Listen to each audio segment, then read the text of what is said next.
ये एक लोक के अंदर कई लोक हैं। अभी हम लोग यहाँ बैठे हुए हैं, इसको समझिए जरा गहराई से।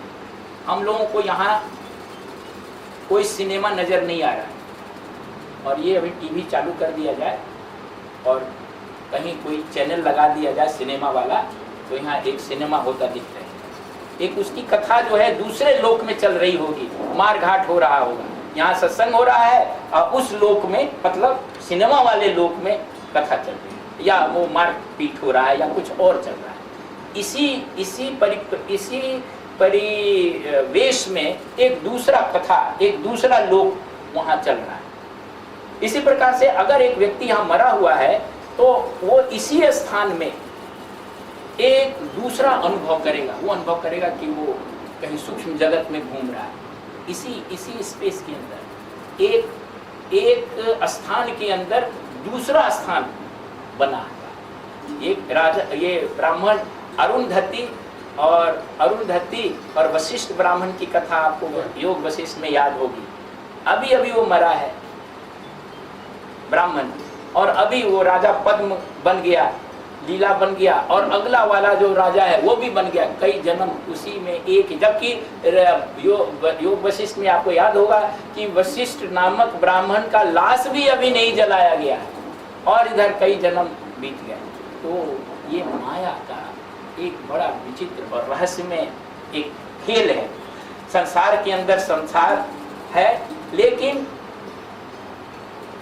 सब में राम वही दिखाई पड़े। काकभूषुंडी को लोक कई दिखाई पड़े, काल कई दिखाई पड़े, नाम रूप की स्थितियां कई दिखाई पड़ी, लेकिन राम वही दिखाई पड़े। मतलब ये क्या कहता है, ये संदेश ये देता है कि ये जो माया है, अनेक लोकों की माया है, ये तो बदलती रहती है, ये भ्रामक है, लेकिन इसका जो आधार है, जिस पर ये टिका है, वो हर समय, हर काल, हर स्थान में राम, परमात्मा, ब्रह्मन इस माया का आधार है। वो राम हमेशा वही बना रहता है। जैसे सिनेमे के पर्दे पर चाहे युद्ध हो रहा हो, चाहे प्रेम हो रहा हो, चाहे वर्षा पड़ रही हो, या तूफान आया हो, या कुछ भी हो रहा हो, दृश्य परिवर्तित हो रहा है, लेकिन वो जो पर्दा है जिसके ऊपर ये सब बन रहा है, वो आरंभ से अंत तक वैसा ही रहता है। राम क्या जो रूप काकभूषुंडी को हर लोक में, हर काल में एक ही दिखाई पड़ा, वो इस बात का प्रतीक है कि इस माया के लोक में, बदलते हुए परिवेश में, अनेक नाम रूप के संसार में परम ब्रह्म परमात्मा की सत्ता जो है वही रहती है, एक ही रहती है, उसमें कोई परिवर्तन नहीं होता है। और वही इन सारे भ्रमों का भी आधार है, सभी लोगों का भी आधार है। हमेशा काकभूषुंडी को लगता रहा कि 2 अंगुल से हाथ राम का उनका दूर है, पीछा कर रहा है, लेकिन अंतर सिर्फ 2 अंगुल है। इसमें भी एक बात, ये जो जीव है, ये जीव हमेशा परमात्मा के साथ है, परमात्मा के बहुत समीप है, केवल 2 अंगुल का फासला है, मतलब बहुत नजदीक है। लेकिन अज्ञानवश ये फासला बहुत लंबा लगता है कि परमात्मा कोई और है, हम कोई और। हम एकदम परमात्मा के समीप हैं, समीप ही नहीं बल्कि हम वही हैं, लेकिन अज्ञानवश ये फासला 2 अंगुल का, जन्म जन्मांतर का पता नहीं कितने दिन का फासला लगता है। हम लोग अपने आप को परमात्मा से नजदीक नहीं समझ पाते। दूसरी बात कि हमारा परमात्मा के साथ जो विछुड़न है, बिलगाव है, वो पल भर का है, लेकिन हमें लगता है कि हम जन्म जन्मांतर से जीव बने हुए हैं और परमात्मा से अलग है। जैसे काकभूषुंडी को ऐसे महसूस हुआ कि यहाँ के परिप्रेक्ष्य में अभी तो 2 पल ही बीता है और उधर हजारों लाखों वर्ष उन्होंने व्यतीत कर दिया। अविद्या के परिप्रेक्ष्य में जब हम आते हैं, अविद्या से प्रभावित जब रहते हैं, तो हमारा वियोग परमात्मा से हमारी दूरी करोड़ों वर्षों की हो जाती है, अनंत काल की हो जाती है। लेकिन जब हम ज्ञान में आते हैं, जागृति में आते हैं, आत्म साक्षात्कार होता है, तो हमें पता लगता है कि हम कभी भी परमात्मा से अलग नहीं। ये माला हम खोज रहे हैं, विस्मृत हो गया है कि हमारे गले में ये माला है और हम घर में चारों तरफ चाहे दिन भर क्यों न खोजते हैं। 12 घंटे खोजने के बाद अचानक ध्यान जाता है, अरे ये माला तो मेरे गले में है, और हमको लगता है कि मैंने खोज लिया। ये माला गले से कभी अलग हुई ही नहीं, हम हमेशा ये माला गले में ही थी, लेकिन हमारी अज्ञानता के कारण, विस्मृति के कारण ये इतना लंबा समय 12 घंटे तक हमारा, और हमें लगा कि हमने 12 घंटे के बाद माला खोज ली। उसी प्रकार से जीव परमात्मा से कभी अलग नहीं होता है, लेकिन अविद्या के कारण, अज्ञान के कारण उसे ऐसा महसूस होता है कि वो पता नहीं कितने कितने जन्मों से वो ईश्वर से दूर है। रामायण के इस प्रकरण में ये बताने का कोशिश किया गया है कि श्री राम केवल विष्णु के अवतार नहीं थे। श्री राम जो एब्सोल्यूट ब्रह्मन कहते हैं, जिसको परमात्मन कहते हैं, अवतार तो ब्रह्मन यानी एब्सोल्यूट का एक पक्ष है, उसका एक अंश है जो विभिन्न प्रकार के अवतारों के रूप में आता है। लेकिन तुलसीदास ने इस प्रकरण के माध्यम से ये बताने का कोशिश किया है कि श्री रामचंद्र जी विष्णु के केवल अवतार नहीं है, बल्कि ये हजारों करोड़ों सारे विष्णुओं के जो आधार है, परम ब्रह्म परमात्मन जो सबका आधार है, वो ही है श्री राम। श्री राम जो है वो कोई आंशिक अंश नहीं है परमात्मा के, बल्कि स्वयं पर ब्रह्म परमात्मा है। और इस अवतार के आराधना और भक्ति के माध्यम से व्यक्ति उसी परम ब्रह्म परमात्मा को प्राप्त करता है। अंतिम जो कथा है यहाँ तुलसी रामायण रामचरितमानस में राम के और सीता के गद्दी मिलने के बाद, राम राज्य स्थापित हो जाने के बाद समाप्त हो जाता है। और ये बताता है कि राम राज्य स्थापित हो गया तो सब जगह खुशी छा गई, सब जगह आनंद, सब जगह सुख फैल गया। राम के राज्य में चारों तरफ जो थी खुशहाली थी, राजा राम प्रसन्न थे, सीता प्रसन्न थी, नागरिक प्रसन्न थे और कहीं कोई दुख नहीं था। और इसके साथ रामचरितमानस का जो है वो सुखांत अंत होता है। लेकिन वाल्मीकि रामायण इससे थोड़ा आगे जाता है और वाल्मीकि रामायण का अंत जो है वो तुलसी रामायण की तरह सुखांत नहीं है, देखने में दुखांत लगता है, लेकिन गहराई से गहरा तथ्य उसमें भरा हुआ है। स्वामी जी ने अपने इस पुस्तक में, जिसके आधार पर हम लोग ये चर्चा करते हैं, ये नाटक का पटाक्षेप जो है वो वाल्मीकि रामायण का अंत इसके साथ जोड़ दिया। वाल्मीकि रामायण के अनुसार सीता और राम का जब राज्याभिषेक हुआ तो उसके हजारों वर्षों तक वो लोग राज्य करते रहे। हजारों वर्षों तक अयोध्या में राम राज्य का आनंद छाया रहा।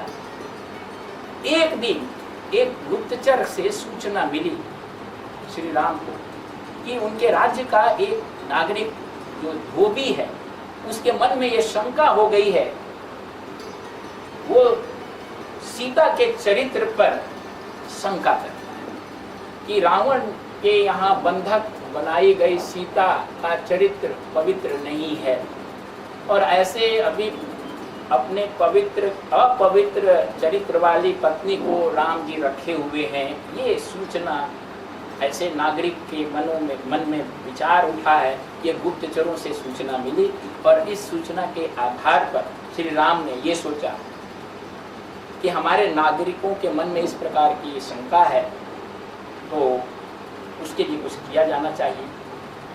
तो उन्होंने सीता को अपने घर से और वाल्मीकि के आश्रम में भेज दिया, जहाँ सीता ने 2 पुत्र को जन्म दिया, पूर्व पुत्र लव और कुश। उनका परवरिश वाल्मीकि के आश्रम में हुई।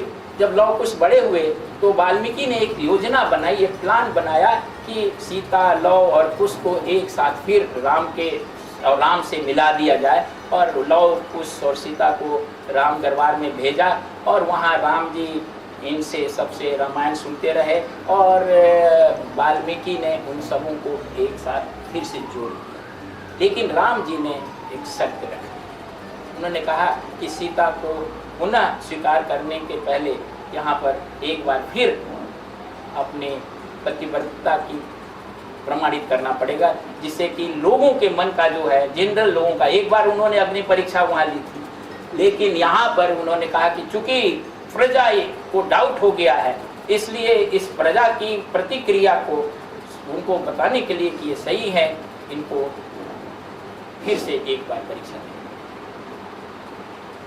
सीता जी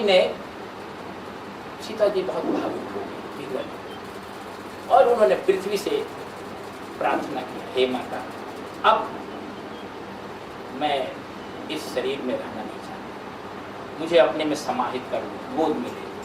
और ऐसा कहते ही पृथ्वी फट गई और सीता जी उसी में समाहित हुई। सीता जी के समाहित होने के बाद राम जी अकेले रहे। अकेले उन्होंने कुछ समय तक राज्य किया। एक दिन क्या हुआ कि उनसे मिलने यम देवता, मृत्यु देव यमराज, वो आए और उन्होंने कहा, सूचना दी राम जी को कि आपसे अकेले में, प्राइवेट में हमें कुछ बहुत जरूरी बात करनी है, लेकिन एक बात करना ये है कि हम और आप जब मंत्रणा कर रहे हों उस समय हमारे आपके बीच में कक्ष में किसी को आना नहीं होगा, और जो इस बीच में आ जाएगा उसको मृत्यु दंड देना होगा। राम जी ने इसे स्वीकार किया और कोई आए नहीं। इस बात को सुनिश्चित करने के लिए सारे दरबान को हटा करके लक्ष्मण जी को यह दिया गया काम कि लक्ष्मण जी द्वारपाल का काम करेंगे और किसी भी हालत में किसी को कक्ष में आने नहीं देंगे। और रामदेव और श्री राम गुप्त मंत्रणा करने लगे। गुप्त मंत्रणा में यही बात हो रही थी कि यमदेव जी, यमराज जी राम जी को ये स्मरण कराने आए थे कि अब आपका काम पूरा हो गया है, धरती पर आपके अवतार का जो उद्देश्य था वो पूरा हो गया है, अब आप जो हैं वैकुंठ धाम को चलिए, अब आपको यहाँ रहने की आवश्यकता नहीं है। लेकिन ये सब बात अभी चल ही रही थी कि उसी समय दुर्वासा ऋषि द्वार पर आ गए और क्रोध से भरे हुए उन्होंने कहा कि इस समय ही हमें राम से मिलना है, एक सेकंड की देर अगर हुई तो मैं सारे अयोध्या को नष्ट भ्रष्ट कर दूंगा, सबको। कितना भी लक्ष्मण जी समझाने का कोशिश किए लेकिन वो मानने को क्या नहीं, उनको भय हो गया कि दुर्वासा को जानते थे कि कितने क्रोधी हैं। उन्होंने तुरंत द्वार खुद खोल करके और राम जी के पास लक्ष्मण जी स्वयं, दुर्वासा आए हुए इसकी सूचना देने के लिए। यमदेव ने उनसे कहा कि अब ये हमारे आपके बीच की जो शर्त थी कि वो जो आएगा उसको मृत्यु दंड दिया जाएगा और लक्ष्मण को मृत्यु दंड दिया जाएगा। रामचंद्र जी के लिए बड़ा कठिन ये था, लेकिन बात पहले थी। उन्होंने गुरु वशिष्ठ से इसका पूछा क्या किया जाए। गुरु वशिष्ठ ने ये कहा कि मृत्यु दंड के बराबर ही देश निष्कासन का दंड भी मृत्यु दंड कहा जाता है, तो लक्ष्मण जी को देश से निष्कासित कर दिया। और रामचंद्र जी ने ये फरमान जारी कर दिया कि लक्ष्मण जी देश निष्कासित किया। लेकिन लक्ष्मण जी जाने से पहले वो वहीं बैठे और ध्यान लगाया, और थोड़ी देर के ध्यान के बाद उनका मस्तक से हटा और वहाँ से एक शेष नाग निकला जो आकाश में, और लक्ष्मण का शरीर समाप्त। लक्ष्मण और सीता के चले जाने के बाद रामचंद्र जी को भी अब लगा कि अब मेरे रहने का ये नहीं। बाकी भाई शत्रुघ्न, भरत, राम, अयोध्या के सारे नागरिक, सब लोगों को उन्होंने कहा कि यमुना में स्नान करने जाए, और सभी नागरिक यमुना में स्नान करने गए। और उस समय एक स्वर्ग से अद्भुत सीढ़ी उतरी और उस सीढ़ी पर सारे राम सहित अयोध्या के सारे नागरिक स्वर्ग को चले गए। अयोध्या में कोई नहीं बचा। इस प्रकार से एक महान जो नाटक था इसका पटाक्षेप हो गया। जिस प्रकार से किसी भी नाटक में कोई पात्र जो रहता है अपनी अपनी भूमिका करके अपने अपने घर चला जाता है, कोई राजा बनता है, कोई नौकर बनता है, पाठ जब खत्म हो जाता है तो वो अपने घर चला जाता है। वैसे ही इस धराधाम पर श्री रामचंद्र जी ने और भी जो लोग थे उन लोगों ने अपनी अपनी भूमिका करके और अपने मूल स्थान जो उनका था यानी जो परम धाम था वहाँ वो सब चले गए। और इस प्रकार से इस नाटक का अंत हुआ, रामचरितमानस का अंत हुआ, रामायण का अंत हुआ। ये वाल्मीकि रामायण का अंत है। अब यहाँ पर कथा का प्रतीक अर्थ जानना जरूरी। वाल्मीकि रामायण की इस कथा को आम लोग सभी लोग जानते, लेकिन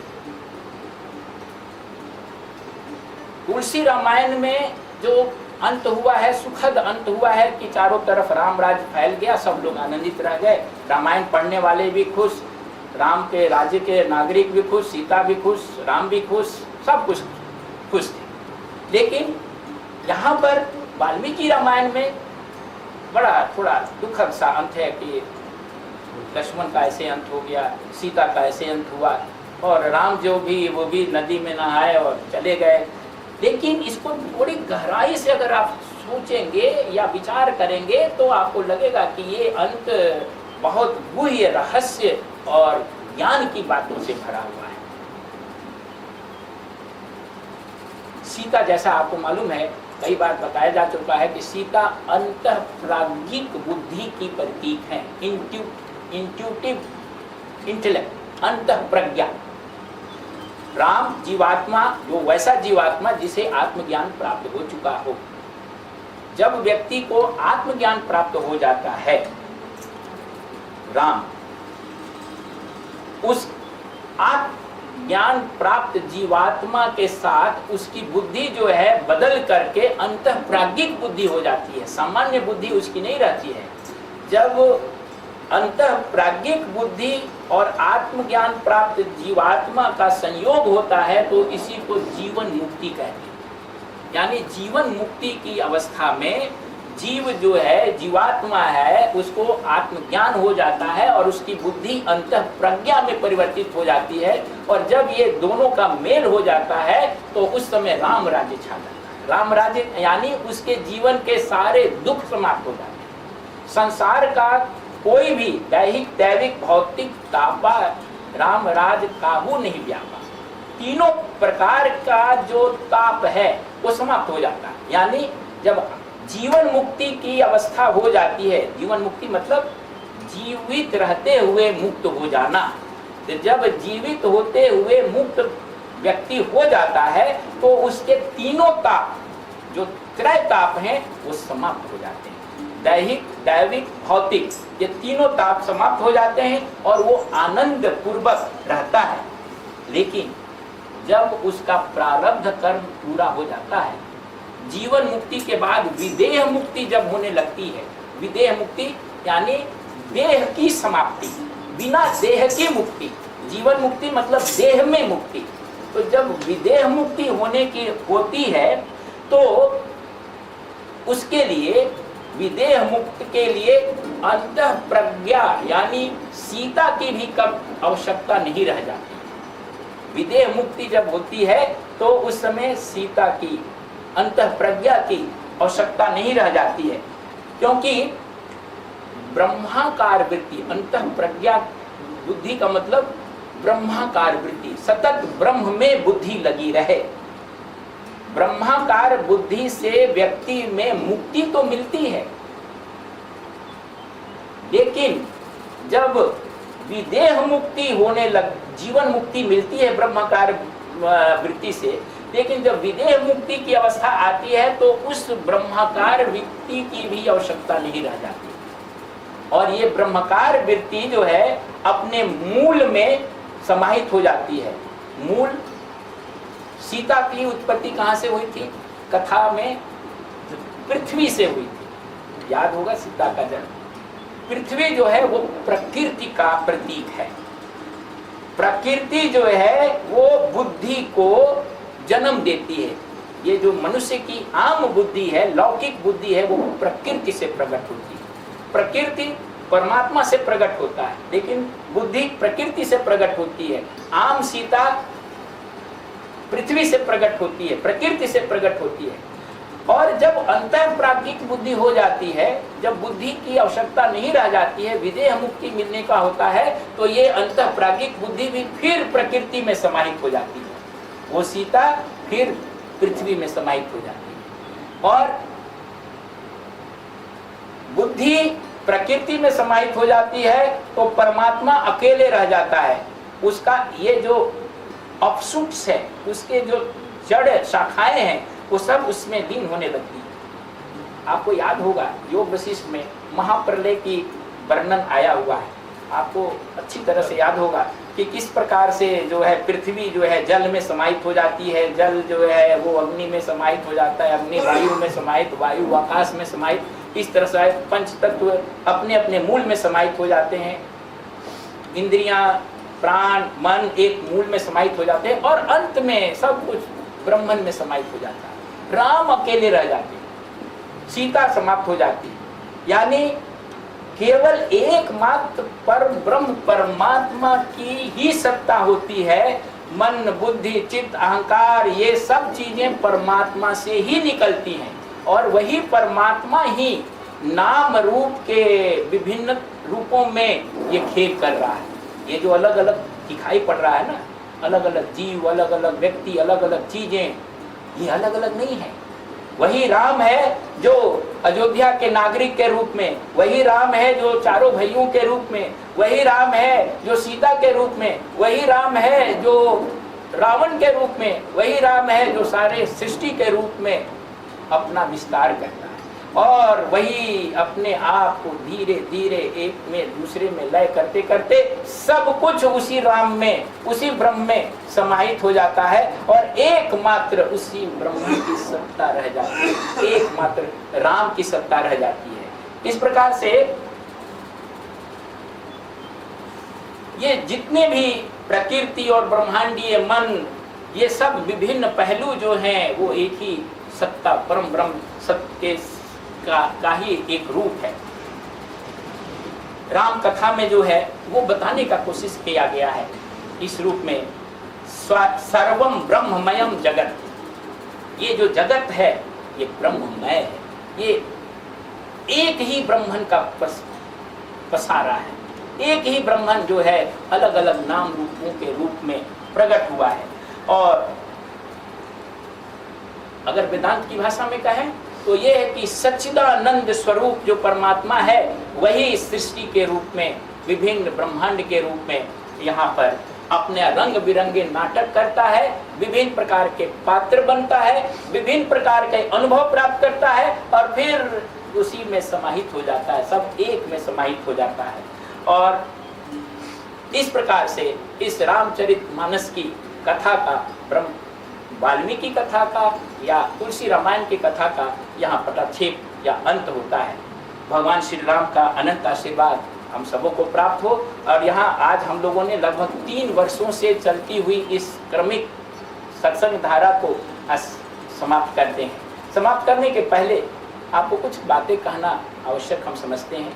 ये जितने भी पिछले लगभग 3 वर्षों से हम लोगों ने इसकी चर्चा की है, ये सब गुरुदेव की पुस्तक मिस्टिसिज्म ऑफ द रामायण के आधार पर की गई। अंग्रेजी में है जिसका हिंदी अनुवाद हुआ है। और हम अपनी तरफ से जो कुछ भी मैंने यहाँ कहा है वो जो अपनी समझ थी उस समझ को आप तक पहुँचाने का प्रयास किया है। इसमें यदि कोई गलती, कोई त्रुटि, कोई कमी है तो वो मेरी समझ की कमी है। ये न समझा जाए कि गुरुदेव ने वो कमी रखी है, ये मेरी समझ और मेरी अभिव्यक्ति की कमी है। इसलिए मैं आप सबों से आग्रह करता हूँ कि जो हिंदी या अंग्रेजी पढ़ना जानते हो वो हिंदी या अंग्रेजी में ये पुस्तक पढ़ें। विशेष करके अगर अंग्रेजी पढ़ते हो तो मूल पुस्तक पढ़ें, मिस्टिसिज्म ऑफ द रामायण। इसकी जो भी त्रुटियां हैं वो मेरी कहने में, समझने में जो मुझसे भूल हुई होगी वो त्रुटि है। गुरुदेव ने सही और ठीक ढंग से लिखा है और बोलने, चालने और समझाने के क्रम में हो सकता है कि उसकी प्रस्तुति में कुछ कमी रह गई। अपनी मैं विशेष रूप से आप सबों को धन्यवाद देता हूं, आभार व्यक्त करता हूं कि आप लोगों ने 3 वर्षों तक, लगभग 3 वर्षों तक ये निरंतर सत्संग में भाग लेकर के इस महान ग्रंथ को पूर्ण करने में, इस यज्ञ को समाप्त करने में, पूर्ण करने में आपने अपना योगदान दिया। यदि आप नहीं आते तो ये क्रमिक रूप से ये कथा पूर्ण नहीं हो पाती। इसलिए आप सभी बधाई और धन्यवाद के प्राप्त हैं। परमात्मा से यही प्रार्थना है कि आप सबों के चित्त में भगवान राम के प्रति अटूट और गहन भक्ति उत्पन्न हो, जिससे कि आप इसी जीवन में जीवन मुक्ति की परम अवस्था प्राप्त कर हमेशा हमेशा के लिए भगवान राम के चरणों में समाहित हो जाए। ओम असतो मा सद्गमय तमसो मा ज्योतिर्गमय मृत्योर्मामृतं गमय। ओम सर्वेषां स्वस्तिर्भवतु सर्वेषां शान्तिर्भवतु सर्वेषां पूर्णं भवतु सर्वेषां मंगलं भवतु सर्वे भवन्तु सुखिनः सर्वे सन्तु निरामयाः सर्वे भद्राणि पश्यन्तु मा कश्चित् दुःखभाग् भवेत्। ओम पूर्णमदः पूर्णमिदं पूर्णात् पूर्णमुदच्यते पूर्णस्य पूर्णमादाय पूर्णमेवावशिष्यते। ओम शान्तिः शान्तिः शान्तिः।